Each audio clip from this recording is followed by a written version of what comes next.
Olá, boa noite a todos. Estamos aqui hoje para mais um encontro, uma conversa. Eu quero agradecer a atenção, a disponibilidade de vocês. E o tema da nossa conversa hoje será servilismo. Antes da gente iniciar aqui, eu só vou propor que a gente silencie a mente por um instante, que a gente agradeça a oportunidade desse encontro, que a gente faça uma saudação ao nosso mentor, amigo e protetor de todas as horas, uma saudação a Hamed e toda a equipe de sustentação espiritual da nossa casa. E assim vamos lá. Hoje o tema será servilismo. Servilismo não é uma palavra que a gente use de maneira tão cotidiana, mas o servilismo ele pode ser entendido como o servir. E quanto é uma palavra que ela é muito estimulada na experiência religiosa, na vivência espiritual, mas ela precisa ser entendida. Porque obediência e resignação, elas podem ser companheiras da doçura, embora os homens tenham uma tendência a confundir. Então a gente confunde obediência e resignação com subserviência. E esta subserviência é este lugar onde a gente esconde a nossa falta de iniciativa, a nossa passividade. Então, quando eu estou numa condição de obediência e resignação, eu não estou ali aceitando uma condição que me foi imposta e cabe a mim apenas responder por. A obediência e a resignação são lugares pensados, refletidos. A subserviência não. Ela é esse lugar da imposição do algo que precisa ser cumprido. Então, quando a gente está na condição de subserviência, a gente está negando os nossos pensamentos, a nossa verdade, a nossa essência. Na contraparte, a gente pode estar obedecendo na consciência com o propósito de que a gente quer contribuir para uma experiência coletiva. Às vezes a gente vê uma situação e talvez não fosse a nossa escolha propriamente, mas quando a gente vê o contexto em que aquilo acontece, o propósito que aquilo tem, faz sentido obedecer. A gente vive uma experiência, né, uma encarnação, e muitas vezes o nosso grande desafio aqui é porque de momento a nossa vontade é outra. Mas quando a gente se dá conta da extensão do nosso propósito, que é se desenvolver e trabalhar em amor, por vezes a nossa atuação vai num outro caminho. A gente compreende, a gente se resigna naquele caminho. Agora, isso pode parecer mais evidente aqui com a separação que eu fiz entre obediência e subserviência, mas para além do nosso percurso espiritual, muito dessa forma de se colocar no mundo tem a ver com a nossa criação. Não é incomum que a gente veja e que talvez tenhamos vivenciado experiências onde o medo era uma figura muito presente na criação. Então, uma criança é educada no medo, na intimidação. Alguém que se desenvolve no medo vai acessar como os próprios sentimentos. Ela não tem margem ou espaço para aquilo acontecer. Diante da intimidação, o meu ímpeto, o meu instinto é fazer aquilo que é esperado. Então como criança, não desenvolvo esse caminho do o que eu sinto, o que eu quero e como eu vou manifestar no mundo. Se eu estou sempre num lugar de medo e intimidação, eu anulo aquilo que eu sinto e atendo o que o ambiente externo espera de mim. Logo, são adultos que vão se formando numa condição de muito silêncio, de pouca compreensão do que se passa dentro deles. É um adulto que passa a se colocar no mundo no sentido de sempre observar para responder o que é esperado. Então é um adulto que se constitui e que está sempre numa condição de subserviência. Ele está ali observando, vê o movimento, vê o que é esperado e responde a partir disso. Mas não internaliza, não tem como se apropriar para considerar se aquilo é uma vontade ou não. Aquele sentimento está tão reprimido. Então, quanto é um lugar muito comum, e acho que talvez muito comum, porque educar é um processo muito desafiador, mas como é importante ter cautela nesse sentido de intimidar, de transmitir tanto medo, porque o medo, ele impede o desenvolvimento emocional e afetivo de uma criança e tem um impacto muito grande na maneira com que esse adulto vai se colocar. E aí, são adultos que, como eu estava dizendo, anulam essa sensação, esse sentimento e vão assumindo uma condição que a gente pode chamar de servidão compulsória. Eu nem sei que eu posso questionar e que eu posso indagar. Aqui o que me cabe é cumprir e realizar. Só que à medida que você vai seguindo este caminho e tentando sustentar esse lugar de servidão compulsória, vai se formando um buraco e um vazio tão grande dentro de você.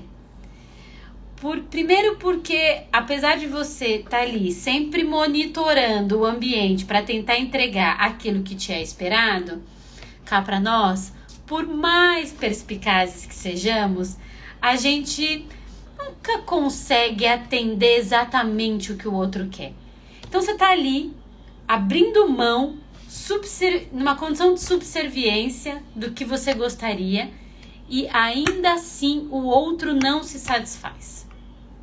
Então parece que você permanece tentando atender o que o outro gostaria ou o que aquela situação exige, mas está sempre experimentando uma sensação de frustração, de faltou, não era bem assim, tenta um pouco mais. É uma servidão compulsória que nunca atinge esse propósito, que é satisfazer o outro. Tem uma situação também, que eu acho que todos já passamos, que em determinado momento da nossa história, a gente comete algum equívoco, algum erro, alguma falha, pode até ser grave, com uma figura que a gente ama. E aí, por conta dessa culpa, a gente passa a querer atender esta pessoa ilimitadamente. Parece que do momento em que eu errei e faltei, a culpa é tão grande que o que me cabe é fazer ilimitadamente o que aquele outro está me pedindo. E aí também, vamos lá, vou voltar no termo, nessa servidão compulsória. É uma servidão, gente, porque por mais que tenha uma tentativa de reparar o erro, não me parece que exista um momento em que cessa essa culpa. Quantos de nós, em algum momento, por conta própria, falou, mas espera aí, quanto tempo mais eu vou servir a esta culpa? Porque é pouco provável que o outro te diga, ei, tá bom, já cumpriu bastante, tá livre, tá liberto. Talvez a pessoa nem esteja percebendo que você tá fazendo isso, ou às vezes tá e tá bem confortável para ela, né? Porque tem seus comodismos, ser atendido, ser satisfeito. Mas e aí? Quando é que num processo de reflexão a gente para, pondera e cessa com essa servidão permanente que parece que em algum momento vai nos libertar da culpa? Me parece que o que nos liberta da culpa não é a servidão, porque culpa está muito associada à punição. Enquanto a gente está na culpa, a gente está se punindo. Na contrapartida, quando a gente tem responsabilidade, a gente busca por reabilitação. Então, a culpa ela é uma prisão, porque você está numa repetição. Você está culpado, então você tem que se punir. Considerando que em algum momento alguém vai abrir a gaiola e você vai se libertar, ou você vai conseguir. E aí você fica naquele movimento permanente. Na contrapartida, quando você olha para um erro seu e tem responsabilidade, você sabe que você tem que se reabilitar. E o que é reabilitar? Reabilitar é olhar para aquilo que aconteceu, entender o que se deu e pensar o que você quer fazer de diferente a partir de então. E pode ser que naquele momento, quando você está buscando pela reabilitação, você conte com o perdão e com o apoio daquele que você ofendeu. E pode ser que não. Talvez este perdão, esta compreensão do outro vai tomar mais tempo. Mas o fundamental é que você se liberte dessa culpa, porque isso é uma repetição de pouco sentido, de pouco desenvolvimento emocional e espiritual. Quando a gente está preso num lugar, a gente para de aprender ou a evoluir, a gente só repete. Então, vamos ponderar se tem algo na nossa vida que está nos trazendo uma situação de servidão compulsória. Porque isso não auxilia a quem está fazendo e também não colabora para aquele que está recebendo. Porque é uma situação que não ganha outras camadas, outras profundidades. Tem um pedaço aqui também que, conforme eu vou falando, eu penso em situações e acho que são situações muito cotidianas que a gente já viveu de alguma forma, de um dos lados. Já fomos aquele que serviu compulsoriamente, já fomos os raivosos querendo que alguém nos sirva compulsoriamente para ressarcir. Acho que aqui é um exercício para pensar os muitos lados que a gente ocupa.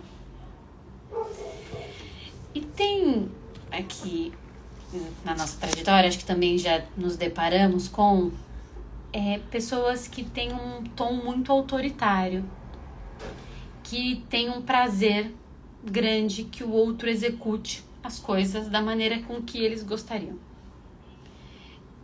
Tem um prazer no poder, na regra, na ordem. E nesse lugar, geralmente pessoas com este perfil tendem a estabelecer relações com pessoas mais submissas. E esse é um encaixe muito complicado e adoecedor. Porque enquanto essa pessoa da regra e da ordem sente um prazer, e eu diria até um prazer sádico, porque é sentir uma sensação boa ao ver que o outro obedece. E aí na contraparte tem alguém que é ali, submisso, tentando atender esse lugar, tentando satisfazer todas essas regras, todas essas ordens, que eu não sei se em algum momento serão satisfeitas. Que vamos voltar lá na servidão compulsória. Estar numa relação, ter obediência, ter resignação é muito importante para a troca, para o convívio. Agora, esta servidão, este lugar inundado de culpa, de regra e de ordem, aprisiona. Então, eu acabei de falar do indivíduo que tem uma tendência à regra e à ordem. E aqui, vamos para o outro ponto. Vamos pensar um movimento que acontece também na educação. Falei um pouco dos pais que trazem muita regra, ou que trazem o medo na criação, e a marca que isso gera, que é o anular os sentimentos e os afetos. Mas acho que tem um pedaço também que vale refletir, que é a falta de limite. Então, às vezes, por crenças, por diversos aspectos, não se estabelece limites na criação e na educação de uma criança, de um filho. E essa criança, ela se desenvolve de uma maneira em que ela acredita que ela pode ter tudo que ela quiser. Porque em nenhum momento algum adulto se posicionou e trouxe para ela a relevância e a importância do não e do limite. Então a gente tem que ter cuidado, porque quando a gente se depara com pessoas que se desenvolveram nessa falta de limite, o nosso primeiro movimento é o da irritação, mas talvez o cuidado porque para elas também é um lugar difícil. Elas se constituíram num lugar que é irreal, que é a da falta do limite.